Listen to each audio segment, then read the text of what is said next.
मोहम्मद अली साहब, आपसे शुरू करते हैं। सर, पीट हेग्सेथ की अभी जो प्रेस कॉन्फ्रेंस है उसकी अहमियत हमें बताइएगा। एक तो उन्होंने ये खुले अल्फाज में कह दिया है कि अगर कोई डील नहीं होती तो हम दोबारा से जंग में जाएंगे। इसकी सिग्निफिकेंस क्या है? क्या ये सिर्फ एक प्रेशर टैक्टिक है या वाकई में इस हद तक दुनिया जा सकती है? दूसरा, चाइना की उन्होंने बात की, विच इज़ रियली इंटरेस्टिंग, क्योंकि 2-3 दिन से हम देख रहे हैं कि वो ट्रंप के सोशल मीडिया के पैगामात हों, अमरीकी मीडिया का कॉन्वर्सेशन का डिस्कोर्स हो, या फिर अब पीट हेग्सेथ वो चीन का बार बार हवाला देते हैं और चीन की मिसालें देते हैं। अभी पीट हेग्सेथ ने कहा कि चीन ने यकीन दहानी करवाई है अमरीका को कि ईरान को हथियार नहीं भेजे जाएंगे। तो सर, इस नुक्ते पर भी थोड़ी सी रोशनी डालिएगा कि इस सारी कॉन्वर्सेशन में बार बार चीन को क्यों लेके आया जा रहा है इस वक्त खास तौर पर। बहुत शुक्रिया अलीना। देखिए, मैं आपके आखिरी सवाल से बात शुरू करता हूँ। इस पूरी जंग को आप अमेरिका की इस तशवीश और कोशिश के आलमी निज़ाम पे अमेरिका का एक गैर मामूली जो कंट्रोल है वो बरकरार रखा जाए, और दूसरी जानिब चीन की बढ़ते हुए आलमी असर रसूख और खुशहाली के दरमियान एक कशमकश के कॉन्टेक्स्ट में देखना ज़रूरी है।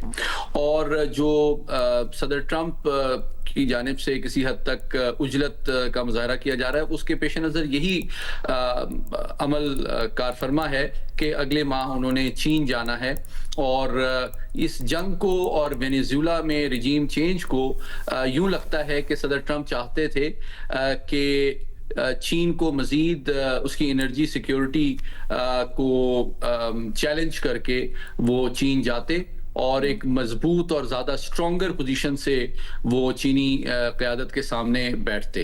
लेकिन यूं लगता है कि जो वेनेजुएला में तो रिजीम चेंज हो गई, लेकिन ईरान के ख़िलाफ़ जो पंजा आजमाई है वो काफ़ी महंगी साबित हुई है। और चीन का फैक्टर इम्पॉर्टेंट है, क्योंकि चीन डेफिनेटली ईरान का सबसे बड़ा तिजारती, माशी, एनर्जी सिक्योरिटी का भी पार्टनर है, दिफाई इमदाद में भी उसकी सपोर्ट रही है। और फिर ईरान के खिलाफ जो सिक्योरिटी काउंसिल में करारदाद लाने की कोशिश हुई, उसको भी चीन और रूस ने वीटो किया था। तो सियासी सिफारती एतबार से वो डेफिनेटली ईरान के साथ खड़ा है। पाकिस्तान की जानिब से जो गैर मामूली कोशिशें हैं सिफारती सतह पे, तेहरान में फील्ड मार्शल आसिम मुनीर की क़यादत में, और सऊदी अरब और कतर, और फिर आने वाले दिनों में तुर्की तक जो हमारे वज़ीर आज़म का दौरा है, वो इस बात का सबूत है कि हम एक बैलेंस्ड डिप्लोमेटिक अप्रोच इस कॉन्फ्लिक्ट के दौरान कर रहे हैं कि बैक वक्त हम अमेरिका और ईरान के दरमियान कशीदगी को भी कम करें, जंग जो बंदी है उसको देरपा बनाएं, और अरब ममालिक को भी मजीद हॉस्टिलिटी और एस्केलेशन से बाज रखें। लेकिन पिछले कोई 24 घंटे में जिसमें पीट हेग्सेथ का बयान भी शामिल है, 3-4 चीज़ें ऐसी हुई हैं जिससे कुछ मैं समझता हूं कि मामलात में तशवीश हमें नजर आ रही है। एक मामला डेफिनेटली, जिस तरह आज भी कहा गया दफ्तर खारजा की प्रेस कॉन्फ्रेंस में भी, कि जो सोर पॉइंट है वो न्यूक्लियर प्रोग्राम है, और उसमें जो बुनियादी तौर पे रेड लाइन ईरान के लिए है वो जो IAEA और NPT के तहत उसका राइट ऑफ एनरिचमेंट है, उससे दस्तबरदार होने में वो राजी नहीं है। लेकिन 5 साल से लेके 20 साल के दरमियान अगर वो फ्रीज के ऊपर बात हो रही है एनरिचमेंट की, वो उसका हक से दस्तबरदार नहीं होना चाहते, लेकिन वो चाहते ये हैं कि अगर वो कुछ अरसे के लिए एनरिचमेंट को फ्रीज कर दें तो इसके एवज उनको एक बहुत ही बड़े पैमाने पे जो रिलीफ और सैंक्शन से वेवर मिल जाए। ये एक बुनियादी मुद्दा है। लेकिन दूसरा एक और इशू जो अभी 24 घंटे में सामने आया है, जो इस मामले को मजीद पेचीदा बनाता है, वो डिपार्टमेंट ऑफ ट्रेड जो है US का, उसकी जानिब से अमेरिका की जानिब से ईरान पर मजीद तिजारती पाबंदियां आयद करने का कहा गया है जो कि यकीनी तौर पे माशी दबाव ईरान पे बढ़ाने की कोशिश है एक ऐसे वक्त में जबकि मुज़ाकरात में ईरान की तवक्को ये है कि अगर मैं गल्फ ऑफ हर्मस को खोल देता हूं या एनरिचमेंट को कुछ अरसे के लिए फ्रीज कर देता हूं तो इसके एवज अमेरिका मुझे कम से कम सैंक्शन रिलीफ तो प्रोवाइड करे। तो उसके एन खिलाफ इस वक्त अगर तिजारती पाबंदियां मजीद अमेरिका की जानिब से सख्त की जाती हैं तो ये इस नाजुक सिफारती अमल को मुतासिर डेफिनेटली कर सकता है। और तीसरा जो फैक्टर वो भी मजीद पेचीदा हो रहा है, वो अमेरिका के ज़ेरे निगरानी जो लबनान की हुकूमत और इसराइल के दरमियान मुज़ाकरात हैं उसमें भी जो पोजीशन है नेतन्याहू साहब की वो बड़ी सख्त है और वो कोई इतने फ्लेक्सिबल नजर नहीं आते हैं। और दूसरी जानिब भी ये मसला है कि जो लबनान की हुकूमत है उसका कितना अमल दखल और कंट्रोल हिजबुल्लाह के ऊपर है। अगर वो जंगबंदी पे राजी हो भी जाएं तो क्या वो सिक्योरिटी गारंटी देने के लिए लबनान की हुकूमत अहलियत और सलाहियत रखती है इसराइल को कि वो लबनान के हिजबुल्लाह के हमलों से वो बाज रखेगी, ये भी एक मामला है। तो ये 3-4 मामलात जो हैं ये आपस में एक दूसरे से जुड़े हुए हैं।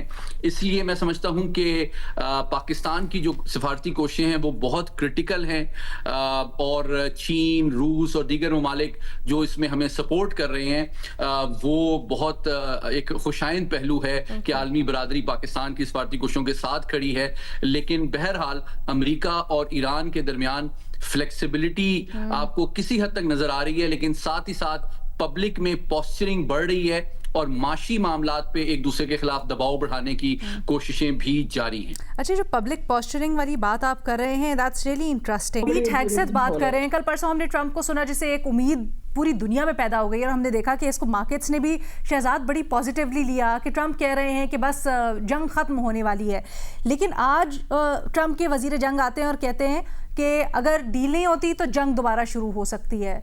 ये सिर्फ धमकी है या वाकई आप समझते हैं कि जंग दोबारा शुरू हो सकती है? बहुत शुक्रिया अलीना। क्या बात करें इनके बयानात पर, रोज एक बात होती है। लेकिन देखिए ये भी एक फैक्ट है कि जंगबंदी की जब भी बात हो रही होती है, चाहे वो आर्जी सीज फायर हो, परमानेंट सीज फायर हो, जब तक किसी मुआहदे पे दस्तखत नहीं किए जाते हम अक्सर देखते हैं कि बमबारी भी चलती रहती है। लेकिन यहाँ पे तो चले एक टेम्परेरी सीज फायर है जो अब तक होल्ड कर रहा है। दूसरा, इस किस्म के बयानात भी आ सकते हैं और मतलब दोनों साइड अपनी एक पोजीशन जो है वाजे करेंगी, उसमें धमकी भी देंगी, एक प्रेशर बिल्ड करने की कोशिश करेंगे। और इस वक्त भी सिचुएशन काफी वॉलेटाइल है। मतलब कल भी मैंने आपसे बात करते हुए कहा था कि बजाय तो इंडिकेशंस हैं कि जब दोनों फरीक एक आर्जी जंगबंदी पर भी तैयार हो गए हैं, जब दोनों फरीक पहले राउंड ऑफ टॉक्स में भी साथ बैठ गए और एक ऐसे मौके पे साथ बैठे हैं जाके जबकि सिर्फ ये जंग मसला नहीं है बल्कि एक तारीख है इनकी 50 साल की पुरानी, उसमें साथ बैठना, चीजों पे डिस्कशन करना, कुछ चीजों पे जो है राजी हो जाना, कुछ चीजों पे अभी भी डेडलॉक बरकरार रहना, लेकिन फिर दोबारा इंदिया देना कि हम बैठना चाहते हैं। इसका मतलब कि कहीं ना कहीं इंटेंट तो है कि बातचीत के जरिए इस मसले को हल किया जाए। और मुझे फ्रैंकली लगता है कि पीट हेग्सेथ जो भी बात करें, ऑब्वियसली वो वॉर मिनिस्टर है, वहां पर वो ये जंग की ही बात करेंगे, लेकिन आई डोंट थिंक सो ये सूट करता है। ईरान को भी सूट नहीं करता दोबारा जंग में वापस लौटना, ना ही जंगी मैदान में लौटना अमेरिका को मुझे लगता है कि सूट करता है। उनका इंटरनल प्रेशर बहुत ज्यादा है, इकोनॉमिक कंडीशंस वहां पे जो अमेरिकी है, एक आम आदमी वो बहुत ज्यादा मुतासर हो रहा है। यूरोप उनके साथ खड़ा होता हुआ नजर नहीं आ रहा इस स्ट्रेट ऑफ हॉर्मुज के मामले पर, बल्कि इनफैक्ट अभी एक हैंडल है एक्स पर जो कि मॉनिटर करता है वेसल्स को, तो वो बता रहे हैं कि ईरान ने इस ब्लॉकेड के बाद जो कि ऐलान किया गया यूएस की जानिब से, तकरीबन 9 मिलियन जो है बैरल्स वो वहां से निकाल चुके हैं स्ट्रेट ऑफ हॉर्मुज या गल्फ ऑफ ओमान से। तो यानी कि उसमें भी उनको इतनी ज्यादा कामयाबी नहीं हो रही, ना उनको कोई ग्लोबल सपोर्ट मिल रही है। तो मुझे इस बात के इम्कानात फ्रैंकली कम लगते हैं कि ये दोनों दोबारा जंगी मैदान में जाए। लेकिन हैविंग सेड दैट, अभी तक जो भी हमने अमेरिकी फैसले देखे हैं, चाहे वो जंग मुसल्लत करना हो, चाहे वो स्ट्रेट ऑफ हॉर्मुज को अनब्लॉक करने के बजाय मजीद ब्लॉक करना हो, उसमें कोई रैशनल नहीं नजर आ रहा।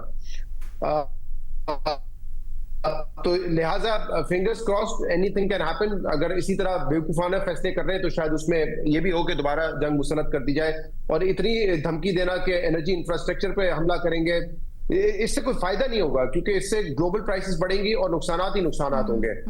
तो पाकिस्तान मेरे ख्याल से इस पे जो एफर्ट कर रहा है, हमारे बस पे जितना है वो कर रहे हैं। वजीर आजम इस वक्त खलीजी ममालिक के दौरे पे है, वो तुर्की जाएंगे। आपके CDF जो है वो इस वक्त ईरान में है, वो वहां पर कुछ ऑब्वियसली अहम चीजों पे बात करेंगे। कल हमारी बल्कि एक सोर्स से बात हुई थी तो उन्होंने कहा था कि जो लूज एंड रह गए थे उसको वो टाई करने गए हैं, यानी कि जो भी एक अनफिनिश्ड बिजनेस था या जिन What पे does जो that है mean? मुज़ाकरात में एक डेडलॉक आ गया था, तो उसको वो रिजॉल्व करने वहां पे गए।